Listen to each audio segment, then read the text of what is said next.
90% of everything Jamaica sells to the United States entered American ports duty-free for over 4 decades. Not through charity or friendship, through a legally binding congressional arrangement called the Caribbean Basin Initiative, built on a recognized principle in international trade law. Small island developing states do not operate in the same economic weight class as the world's largest superpower, and identical tariff treatment is not equity. It is disadvantage formalized in law. In April 2025, the United States government dismantled that arrangement. What followed was not a trade war in the conventional sense. Jamaica did not respond with counter-tariffs. It could not. The country imports $2.36 billion of American goods annually. The United States purchases $350 million of Jamaican goods in return. The U.S. runs a trade surplus with Jamaica of nearly $1 billion a year, meaning America earns almost $1 billion more from the relationship than Jamaica does, and the administration classified that arrangement as unfair to the United States. The country benefiting from the trade relationship was the one characterizing it as economic injury. This documentary covers the 13 months that followed how Jamaica, as chair of a 15-nation Caribbean community, mounted a sustained diplomatic effort to defend 4 decades of preferential trade access. What that effort actually achieved, and what the official statements have not addressed about the exposure that remains. The Section 122 tariff surcharge that replaced the duties the Supreme Court struck down in February 2026 expires on the 24th of July 2026. New trade investigations under a different legal authority are already open, and Jamaica does not have a bilateral trade agreement with the United States. Not one has been concluded. To understand what that means, the architecture of the original arrangement needs explaining. The Caribbean Basin Initiative was enacted in 1983 under the Caribbean Basin Economic Recovery Act. The Reagan administration pushed it through Congress during the Cold War, partly as a development instrument and partly as a strategic effort to keep Caribbean economies from aligning with Soviet-backed governments in the region. The arrangement was expanded substantially in 2000 through the Caribbean Basin Trade Partnership Act. The operating principle was non-reciprocal duty-free access. Caribbean countries could sell most eligible goods to the United States without paying import duties. They were not required to give the United States equivalent duty-free access to their own markets in return. The logic behind that asymmetry was deliberate. A country running a $2.3 billion import bill against a $350 million export total does not have the economic standing to negotiate from equal footing. The preferential arrangement acknowledged that gap. Within the World Trade Organization, the CBI operated under a most favored nation waiver, a legal mechanism allowing the preferential terms to coexist with WTO rules that generally prohibit discriminatory tariff treatment between member states. That WTO waiver was scheduled to expire in September 2025. The timing would matter. Under the CBI, entire Jamaican industries were structured around guaranteed access to the American market. 96% of Jamaica's alumina production, the refined form of bauxite used in aluminium manufacturing, was shipped to the United States. 79% of Jamaica's sugar exports went there. Blue Mountain coffee, yams, rum, agricultural commodities, and manufactured goods all moved north under terms that allowed Jamaican exporters to compete on price, without a 10 or 15% duty cutting into margins before the goods ever reached an American buyer. By 2024, Jamaica's alumina exports had reached $499.6 million, up 26.3% year over year, accounting for 37% of all domestic exports. The central corridor of the island, St. Elizabeth, Manchester, Clarendon, St. Anne, Trelawney, is structured around bauxite extraction. The communities there, the employment, the household income, all trace back ultimately to what American buyers pay for Jamaican alumina. There was no comparable alternative market. 96% of production went one direction. That dependency was the environment in which the trade dispute landed. On the 2nd of April 2025, the Trump administration announced sweeping new import levies on approximately 60 countries and trading blocs, implemented through the International Emergency Economic Powers Act, a 1977 statute designed for genuine national security emergencies. The administration's position was that chronic U.S. trade deficits constituted such an emergency. Jamaica was assigned a 10% baseline tariff effective the 5th of April. The White House justified the rate by pointing to Jamaica's 10% duty on American goods under CARICOM's common external tariff structure, framing it as a matching reciprocal response. The economic data does not support that framing. Jamaica levies 10% on U.S. imports. The United States runs a $945 million annual trade surplus with Jamaica. American goods win comprehensively in the Jamaican market. The U.S. does not carry a trade deficit with Jamaica, it carries a surplus, and that surplus exists alongside the 10% CARICOM tariff. The tariff the administration called unfair was not suppressing American exports to Jamaica. American exporters were already selling more to Jamaica than Jamaica was selling to them, by a margin approaching $1 billion a year. The methodology used to calculate tariff rates across the 60-plus targeted countries was, according to analysts at the Tax Policy Center and the Atlantic Council, derived by dividing each country's bilateral trade deficit with the U.S. by total U.S. imports from that country, a formula that measures trade imbalances, not actual tariff barriers. Trade economists across the political spectrum publicly challenged the methodology.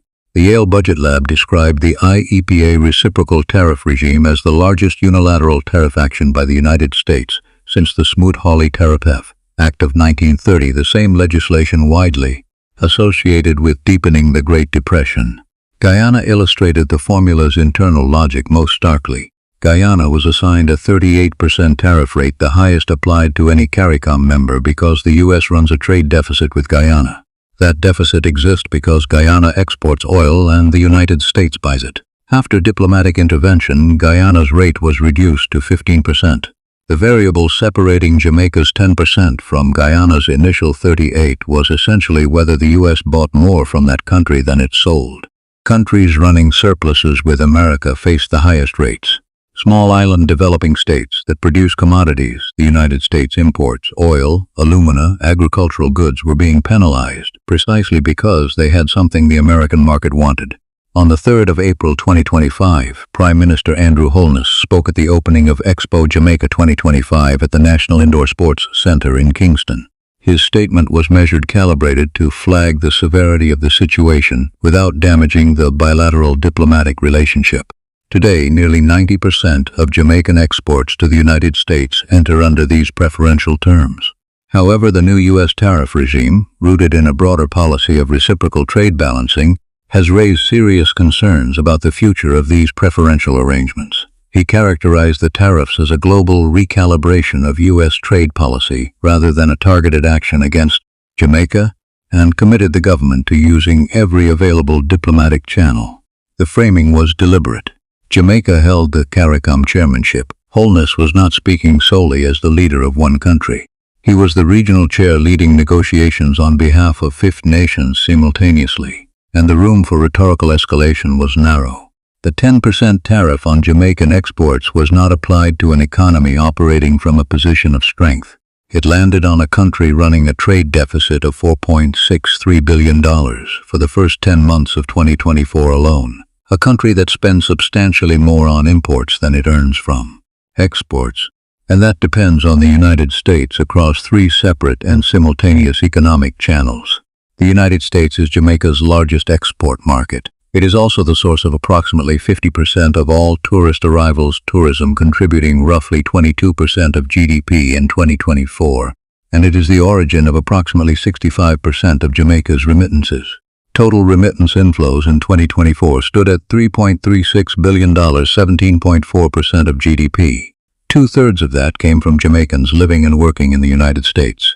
Taken together, the American economic relationship sustains Jamaica's export sector, fills its hotels, and funds a significant portion of household income through diaspora transfers.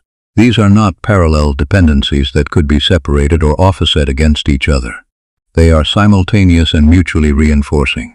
Bank of Jamaica Governor Richard Biles said in early 2025 that potential policy changes among Jamaica's main trading partners could have adverse implications for remittance and tourism inflows into the economy, as well as repercussions for inflation expectations. That statement coupled the exposure in a single sentence, not just export tariffs, but the entire economic relationship with the United States across all 3 channels at once.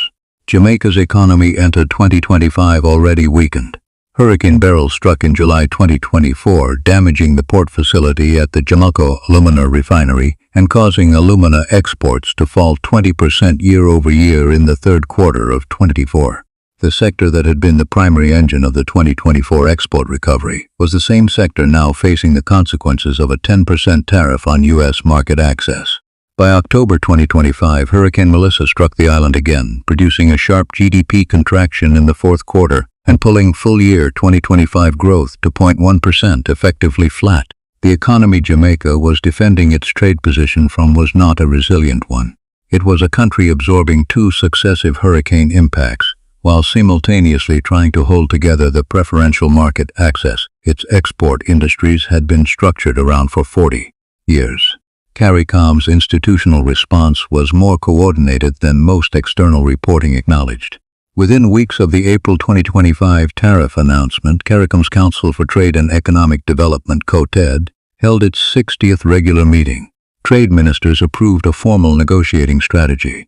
An expert working group was assembled from the CARICOM Secretariat, the CARICOM Private Sector Organization, and the Caribbean Development Bank, with a mandate to quantify the economic damage and deliver findings before the 49th regular meeting of CARICOM Heads of Government, scheduled for the 6th through 8th of July 2025 in Montego Bay, Jamaica. The modeling came from the CARICOM Private Sector Organization, the CPSO. Their projections were specific. If the tariff regime held at full force, CARICOM stood to lose approximately $653.6 million in annual export revenue. Agriculture and food exporters faced potential losses of $117.7 million per year.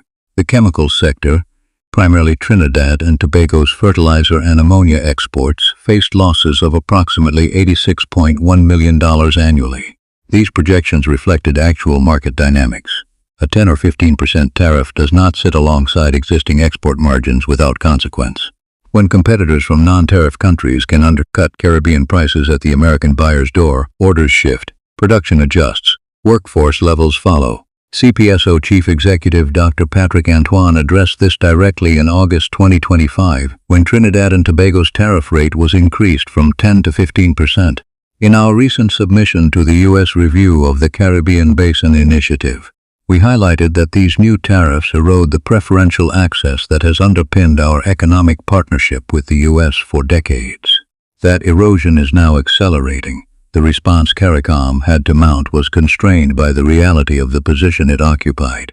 15 small island nations with combined economic output representing a fraction of one major economy's output do not carry bilateral leverage against Washington in the way a China or an EU does.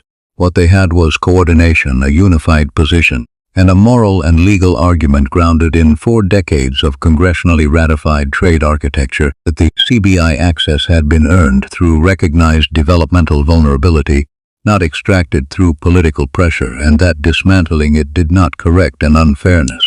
It created one.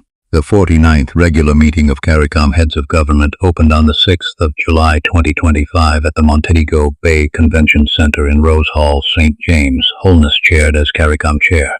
President Irfan Ali of Guyana was present. Prime Minister Kamla Persad Bissessar of Trinidad and Tobago attended. Prime Minister Philip Davis of the Bahamas was at the table. The meeting preceding the formal plenary sessions took place the morning of Monday the 7th at the Jewel Grande Hotel in St. James, a breakfast meeting of the CARICOM Prime Ministerial Subcommittee on External Trade Negotiations. The question before that room was direct. How does a region of 15 small island states respond to an America First trade policy threatening to dismantle the preferential architecture that has structured Caribbean-U.S. economic relations for 4 decades? At the closing press conference on the 8th, Holness stated the collective position with more directness than is standard in regional diplomatic settings. Our position is that we should seek to defend the historical trade relations that we have had with the United States, particularly under the CBI. We cannot give up on differential and preferential treatment for small island developing states. He confirmed CARICOM was preparing for very strong negotiations from our position. He also addressed something that received less coverage at the time but carried longer-term weight: Speaking to the assembled press, he said the tariff fight had made trade diversification within the Caribbean not merely a policy aspiration but an urgent structural necessity. Regional integration cannot be treated as an economic aspiration. It must be a shield of resilience and self-reliance. One day before that press conference, the Trump administration had extended the 90-day pause on country-specific tariff rates, originally set to expire on the 9th of July to the 1st of August, providing additional time for negotiations. CARICOM had by that point submitted its formal representations to the USTR through the Sabera biennial review process. The institutional machinery was operating. On the legal front, a separate track was developing. On the 29th of August 2025, a U.S. federal appeals court ruled that the administration's reciprocal tariffs had exceeded the president's authority under the International Emergency Economic Powers Act. The court stayed its own ruling pending appeal, so the tariffs remained in effect. But the constitutional foundation of the Liberation Day tariff architecture had been found legally deficient by a federal court. The Supreme Court agreed to consolidate the challenges and set oral arguments for November 2025. The partial reversal came first. On the 14th of November 2025, President Trump signed an executive order removing tariffs on several key CARICOM export sectors, restoring duty-free access for specific agricultural goods and chemical products, including anhydrous ammonia, methanol, urea ammonium nitrate, and selected agri-food items. For Trinidad and Tobago, the impact was substantial. The country had exported approximately $3 billion Trinidad and Tobago dollars, roughly $442 million US dollars in anhydrous ammonia, urea, and urea ammonium nitrate to the United States in 2024. A 15% tariff on those volumes was rendering Trinidadian fertilizer and chemical exports uncompetitive relative to suppliers from non-tariffed countries at American ports. The November order restored that competitiveness and, according to Trinidad and Tobago's Trade Ministry, protected jobs across the fertilizer and energy value chain. For Jamaica, the rollback delivered agricultural relief. CPSO's Dr. Antoine noted the timing directly. The order came as Jamaican farmers were in the process of rebuilding following Hurricane Melissa. Dr. Antoine credited the outcome to the coordinated advocacy of CARICOM heads of government. He singled out wholeness by name. His formal statement included this: when the community acts in a unified and coordinated manner toward a shared purpose, positive outcomes are achieved for the people of CARICOM. That statement is worth taking at face value. 15 small nations, none of them individually capable of moving trade policy in Washington, collectively secured a tariff rollback from the world's largest economy through coordinated formal advocacy, formal submissions to a congressional review process, unified political positions, data-backed sector-by-sector impact projections. The result was concrete and measurable.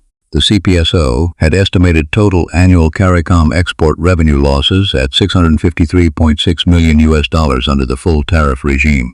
The November exemptions reduced that figure for the specific categories covered. The November win was also incomplete. Tariffs on other CARICOM export categories remained in place. Jamaica's exports outside the exempted agricultural and chemical goods were still subject to the baseline rate, and the entire legal framework underlying those tariffs was 3 months from a Supreme Court ruling that would strike it down, a development that, when it came, did not produce the outcome the Caribbean needed. The Supreme Court ruled on the 20th of February 2026. In Learning Resources Inc. v. Trump, a 6-3 majority held that the International Emergency Economic Powers Act does not authorize the president to impose tariffs. The IEPA tariff regime, including all remaining Liberation Day levies on CARICOM countries, was struck down as unconstitutional. The ruling invalidated the legal basis for the tariffs. CARICOM exports were no longer subject to IEPA-imposed duties. Within hours of the ruling, on the same day, the White House issued 3 presidential actions. The first terminated the IEPA tariff orders. The second continued the suspension of duty-free de minimis treatment. The third imposed a new surcharge on most U.S. imports under a different legal authority entirely, Section 122 of the Trade Act of 1974. Section 122 authorizes the President to impose a temporary surcharge of up to 15% on imports to address what the statute describes as fundamental international payments problems. The proclamation set the rate at 15%, effective the 24th of February 2026, running for 150 days, the statutory maximum under that authority. That period expires on the 24th of July 2026. Congress can extend it. The President cannot do so unilaterally. USTR Jamieson Greer stated publicly that the Supreme Court ruling would not interrupt the administration's trade agenda. He characterized Section 122 as a bridge. Simultaneously, the administration opened new trade investigations under Section 301 of the Trade Act of 1974, a separate legal authority with no rate cap and no statutory time limit. On the 11th of March 2026, USTR initiated Section 301 investigations into 16 economies for structural excess manufacturing capacity. On the 12th of March, 60 investigations were opened covering more than 60 economies for failures to enforce action against forced labor. Trade legal analysts have noted publicly that the investigation timelines are structured to produce findings and recommended tariff actions by late July 2026, the point at which Section 122 expires. The administration has described this as the intended sequencing. Section 122 provides the bridge. Section 301 provides the durable architecture. Section 301 tariffs carry no cap on rates. They carry no 150-day sunset. The tariffs China has faced under Section 301 since 2018 remain in effect today. That is the legal instrument now being positioned as the replacement for the IEEPA regime the Supreme Court invalidated. CARICOM's Ambassador Wayne McCook, addressing a trade forum at the World Trade Center in Georgetown, Guyana, in January 2026 before the Supreme Court decision, described the region's position in direct terms. For our region, the scars of the immediate past are visible.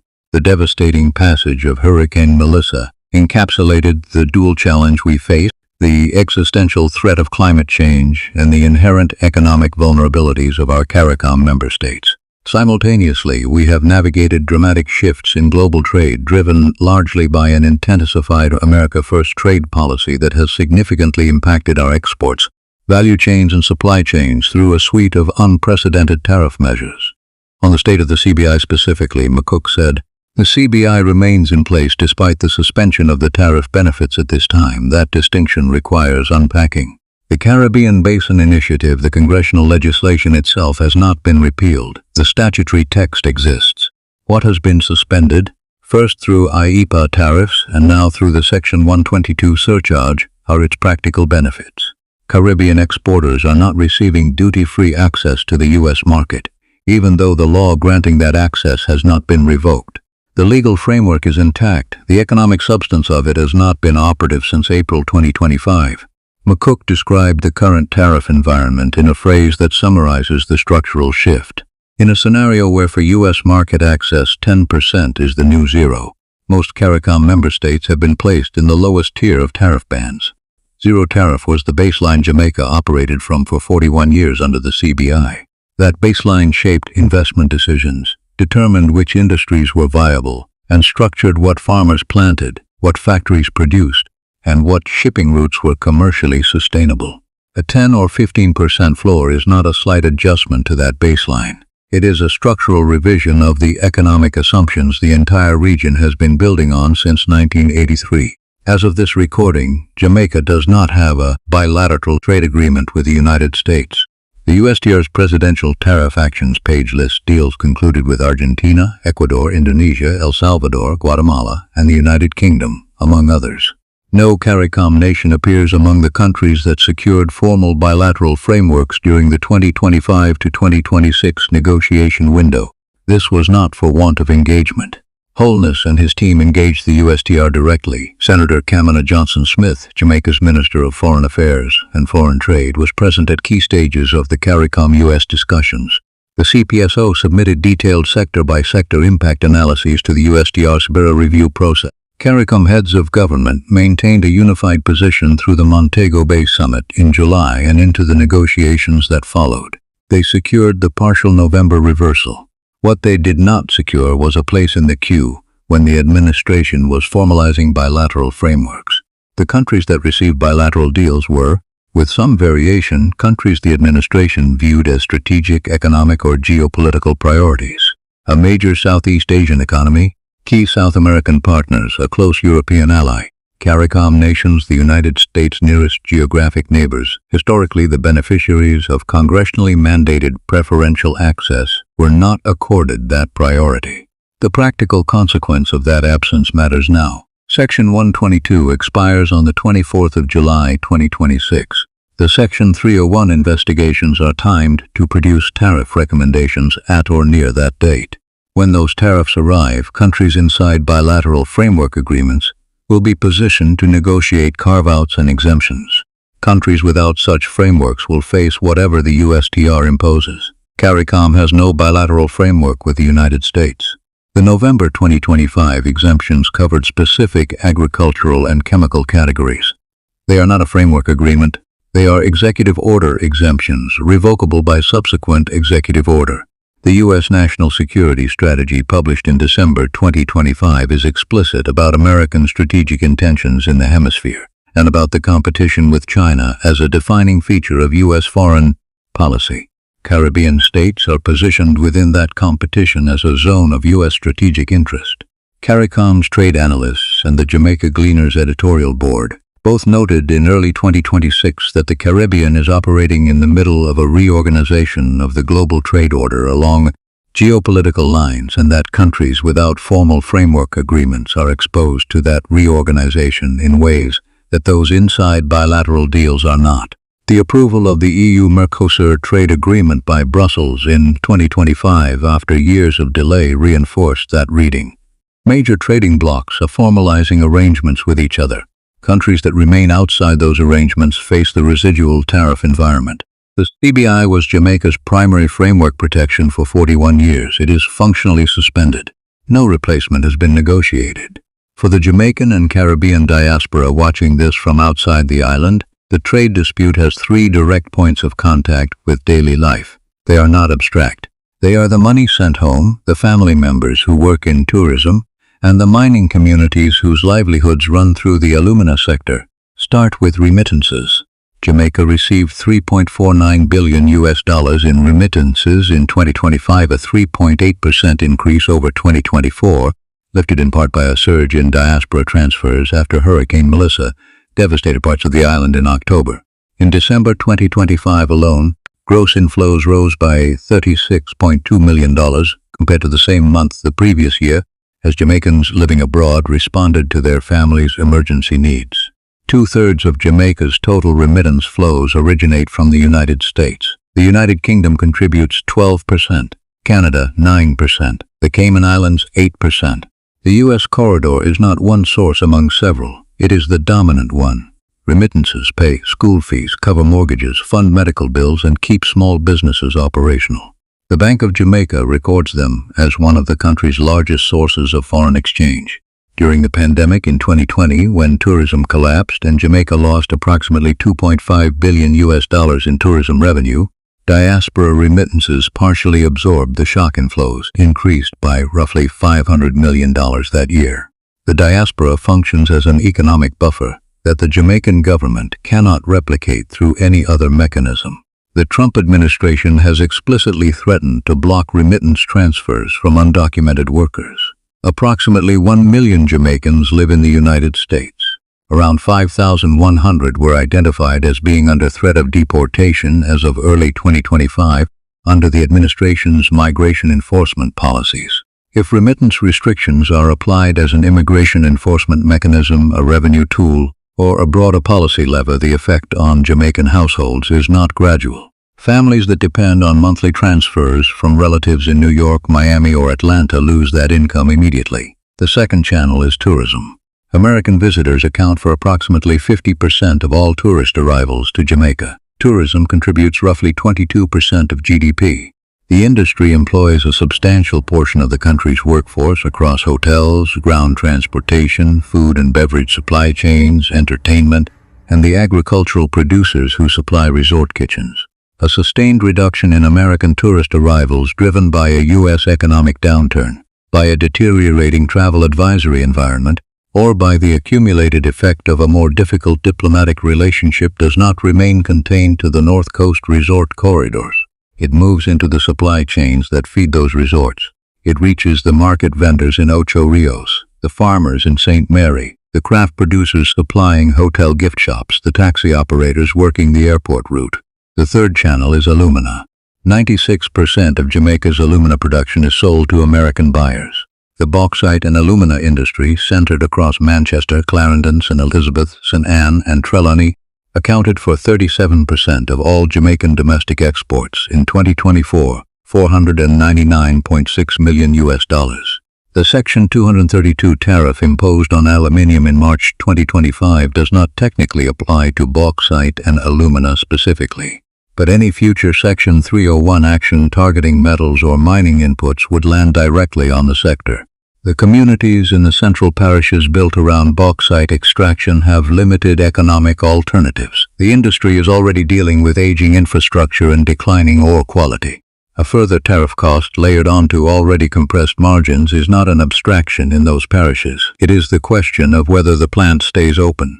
These three channels, remittances, tourism, and alumina, are not distinct economic risks that can be managed independently. They are simultaneous. A slowdown in the U.S. economy suppresses tourist arrivals and reduces the income of Jamaicans in the U.S. who send money home, at the same time as export revenues are being squeezed by tariff costs. The combination does not produce a series of separate challenges, it produces a compound one. Over the 13 months from April 2025 through the current Section 301 environment, CARICOM demonstrated institutional capacity that its critics have historically underestimated. The expert working group produced credible sector-by-sector loss projections within weeks of Liberation Day. CARICOM's formal submission to the USTR's Severe Biennial Review process presented those projections with sufficient detail and specificity that the USTR engaged with them. The 49th Heads of Government Summit in Montego Bay produced a unified regional position that held through the subsequent months of negotiations. The coordinated advocacy of CARICOM was formally credited by the CPSO as the mechanism through which the November 2025 tariff rollback was secured. The result, partial exemptions covering specific agricultural and chemical export categories, was a concrete outcome. A bloc of 15 small island states, with no bilateral leverage of the kind large economies carry, moved the trade policy of the world's largest economy in a measurable direction. That is not a trivial achievement in the context of how Washington conducted its trade relations across 2025.